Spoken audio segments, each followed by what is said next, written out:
What is up, everybody? I'm going to be talking today about tech school in the Air Force. I attend tech school at Fort Leonard Wood in Missouri, which is an Army base. So at this base, they train P&E, which is the career field I'm in, which is pavements and equipment. They train EA, which I think stands for engineering assistant or engineering specialist or something like that. GT, which is ground transportation, and EM, which is emergency management.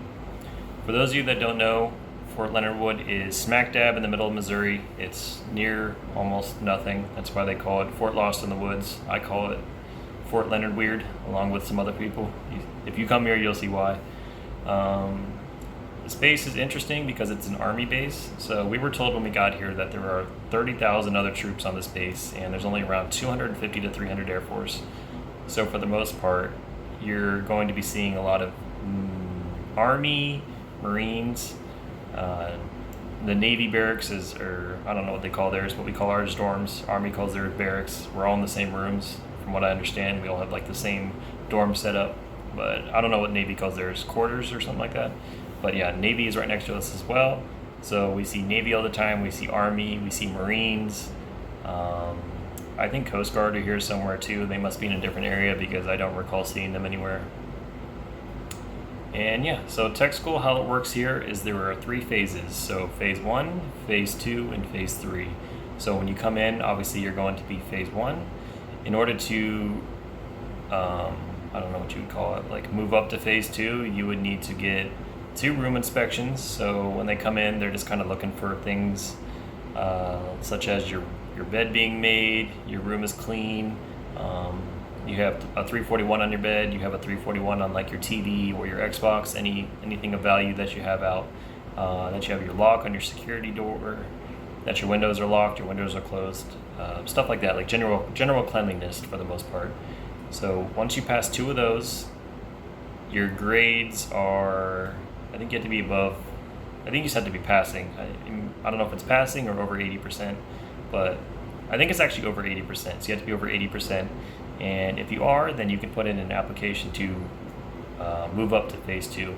So in order to move up to phase 2, it takes 14 days. So we got here on a Monday. So 2 Mondays from the time we got here, I ended up moving up to phase 2 because I put in my application. So in phase 1, it kind of sucks. You have to be in uniform all the time. So you're either wearing your ABUs or you're wearing this, which is your PT gear.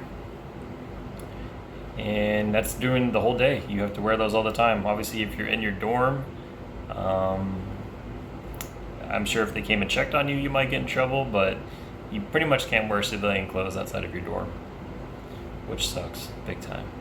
So you're wearing ABUs or PT gear all the time. So when you move up to phase 2, you can go off post, which is you can go off base. I believe you can go an hour and a half outside of base on weekends. So it's like wherever you can get an hour and a half outside of base on the weekends, you're good. I'm pretty sure that's how it works. And then if you're phase 3, it's 3 hours outside of post on the weekends. So while you're in phase 2 though, you can wear civilian clothes outside of duty hours. So typically duty hours are when you're dismissed. So we'll have, I'm jumping around here, I'm sorry, but certain days we will have final form. So after you get back from your class or whatever, it might be around 5 p.m. or 1700. So you might have final form at 1730, which is at 5:30 p.m. for those of you who haven't started learning military time yet. So for final form, you'd pretty much just line up for accountability and they would talk about announcements and stuff like that for the day. And what else is there?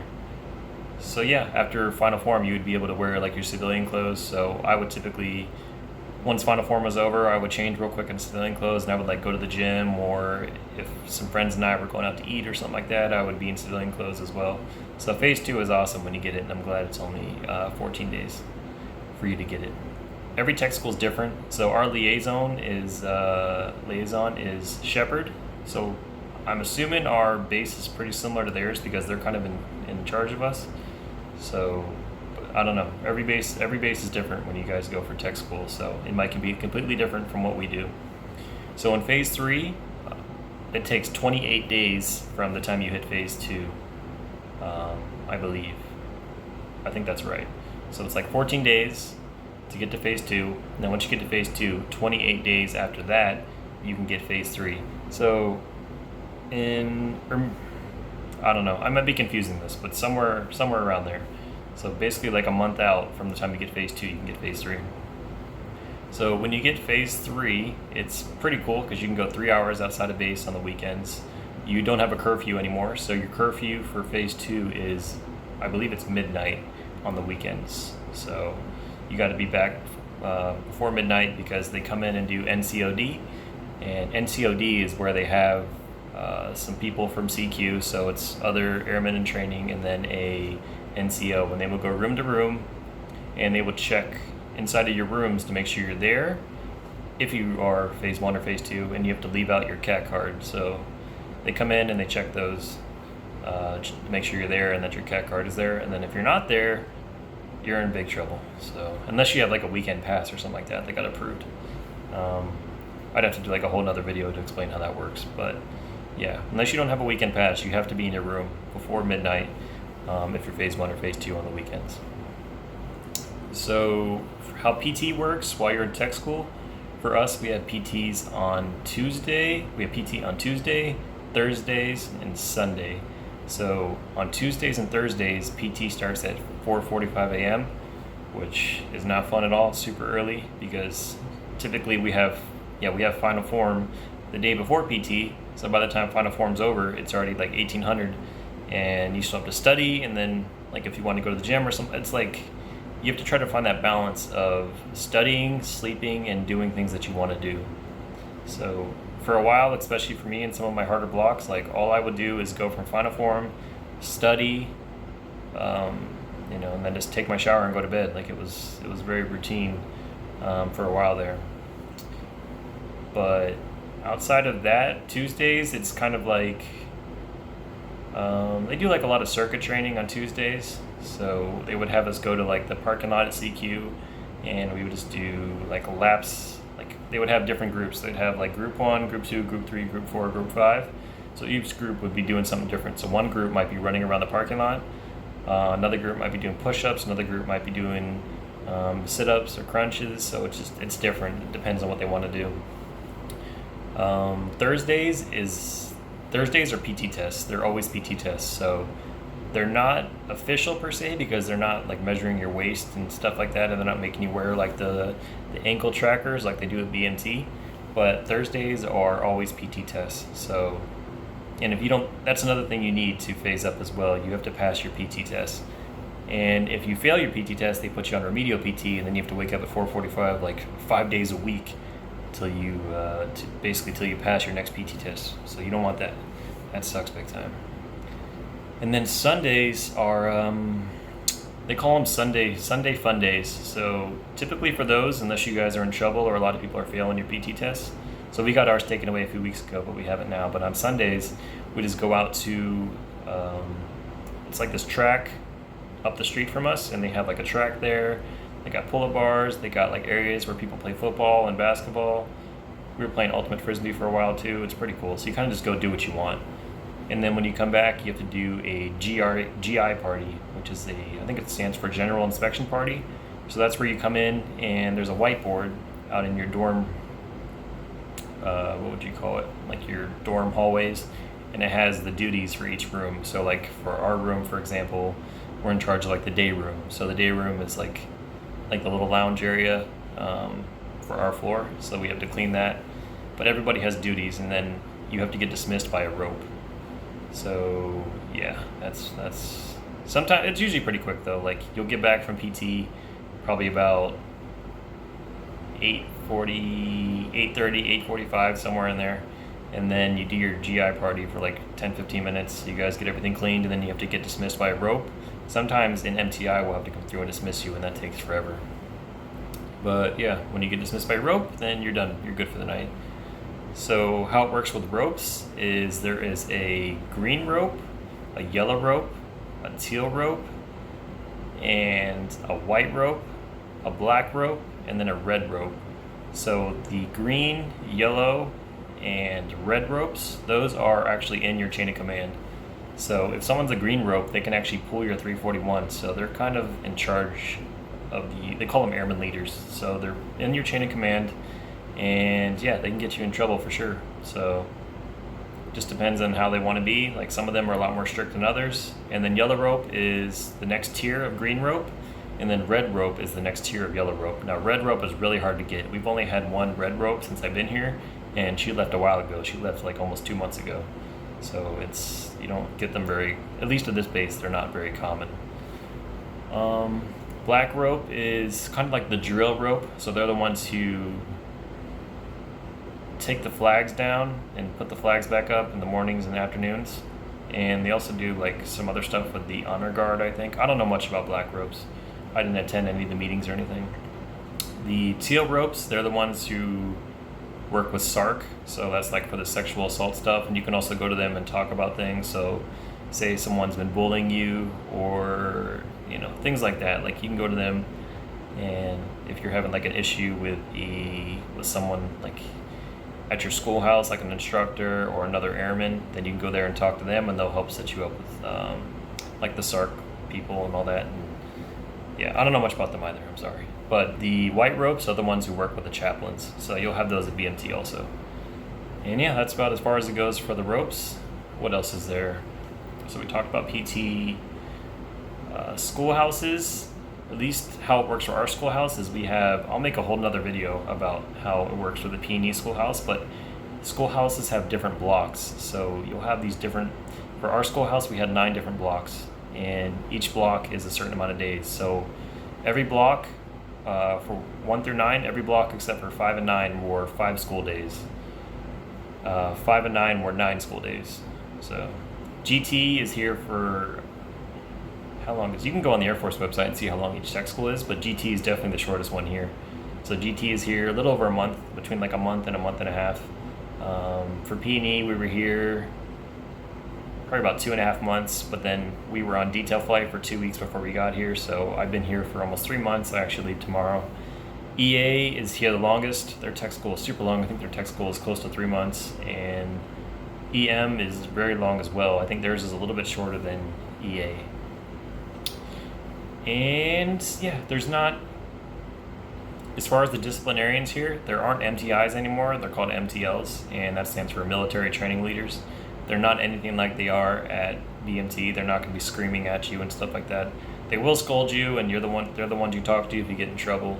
For the most part, though, they talk to you like you're a human being and you're not a low-life trainee, because you're not a trainee anymore. You're an airman, but you still, have to follow the rules and stuff like that, because they will discipline you and they'll be very strict towards you if they need to be.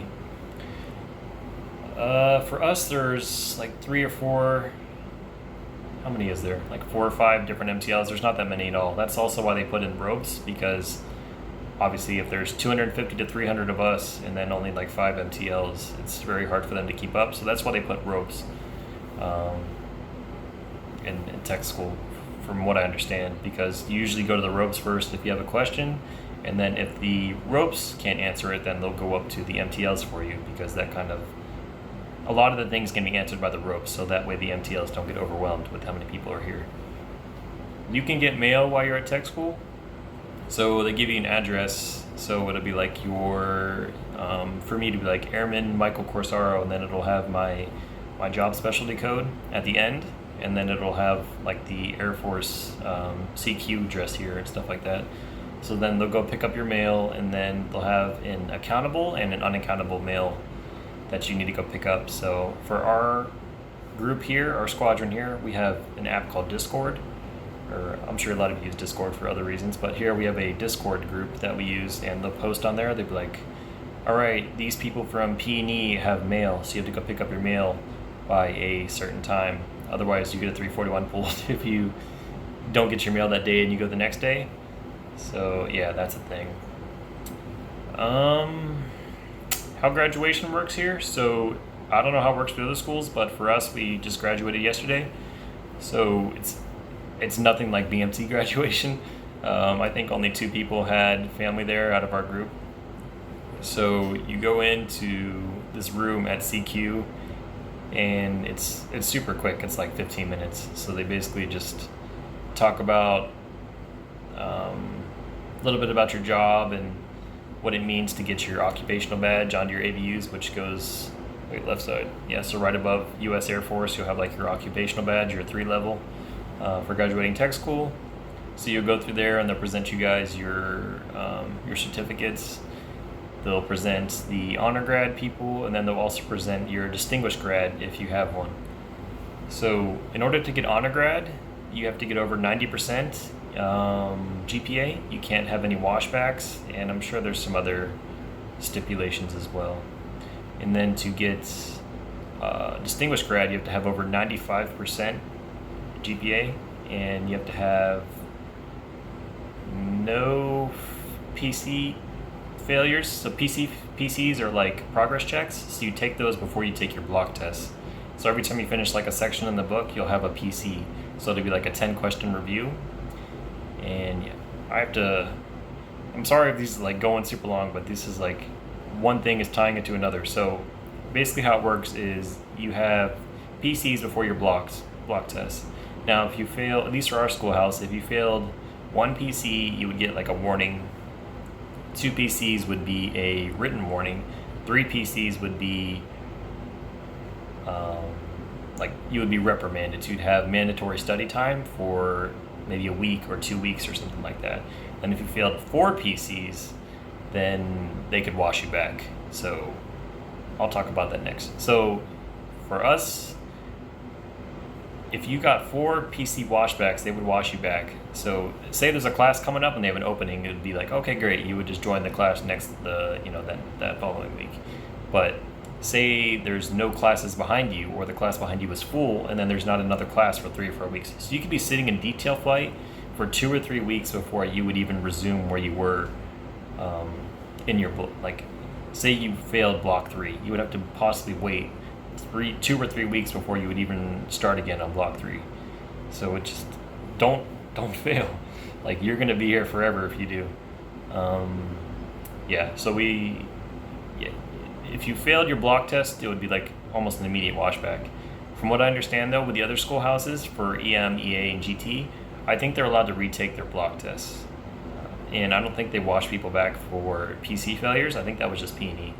I'm not 100% sure about that, but those of you who are P&E coming here, just make sure you study. Like, pay attention in class, make sure you study. And I'll make a whole nother video about the P&E schoolhouse for those of you that are curious.